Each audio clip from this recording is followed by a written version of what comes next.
शहर के एक कॉलोनी में एक बुजुर्ग कपल अंकल और आंटी रहते थे। वह कॉलोनी अभी जल्द ही बनी थी, इसलिए उसमें 4 से 5 घर बसे हुए थे।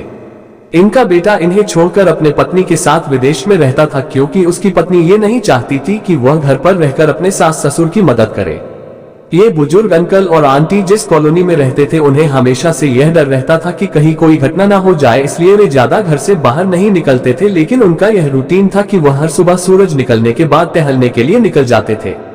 दूसरे दिन उसी समय फिर से वह लड़का दिखा और उसी तरह तेजी से साइकिल चलाता जा रहा था। इसी तरह तीसरे और चौथे दिन भी वह लड़का दिखा। 5वें दिन आंटी जी ने अंकल जी से पूछा कि ये लड़का हर रोज सुबह इसी समय तेजी से साइकिल चलाते हुए जाता है। मुझे लगता है कि कुछ गड़बड़ है, कहीं ये लड़का कोई गलत काम करने तो नहीं जा रहा है। लेकिन अंकल जी ने मना कर दिया कि जा रहा होगा कहीं हमसे क्या। परंतु आंटी जी बोली, हमको देखना चाहिए कि हमारे कॉलोनी में कोई गड़बड़ तो नहीं। अंकल जी बोले, ठीक है, अगले दिन हम इस लड़के का पीछा करेंगे और देखेंगे कि ये जा कहाँ रहा है। अगले दिन सुबह को फिर से वो लड़का तेजी से साइकिल चलाता निकला। उनके पीछे अंकल और आंटी जी भी गई।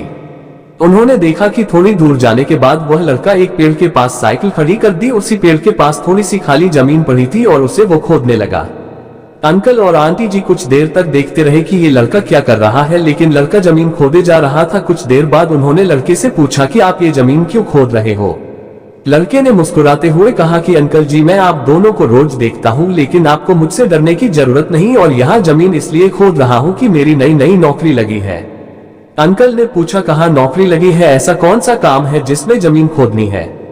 लड़के ने कहा, मैं बड़े दिन से बेरोजगार था, फाइनली मुझे फार्म हाउस में काम मिला है और उन्हें ऐसे लड़के की जरूरत है जिसे काम करने का अनुभव हो, और मेरे पास कोई भी अनुभव नहीं है। इसलिए मैं रोज यहाँ फावड़ा लेकर आता हूँ और जमीन खोदने की प्रैक्टिस करता हूँ, ताकि जैसे ही नौकरी पर काम शुरू हो उसमें हमें निकाल ना दिया जाए। इसलिए रोजाना मेहनत कर रहा हूँ, कोशिश कर रहा हूँ।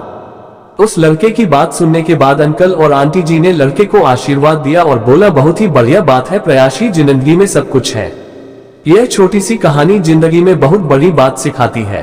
तो अगर हमें सक्सेस होना है तो सक्सेस के लिए सबसे जरूरी चीज है कि हमें लगातार मेहनत, कोशिश और प्रयास करनी होगी, तभी हम जीवन में सफल होंगे। Thanks for watching video. अगर आप लोगों को हमारी मोटिवेशन कहानी अच्छी लगी हो तो हमारे चैनल को सब्सक्राइब करना ना भूलें और ऐसी ही कहानियों के लिए लाइक करें।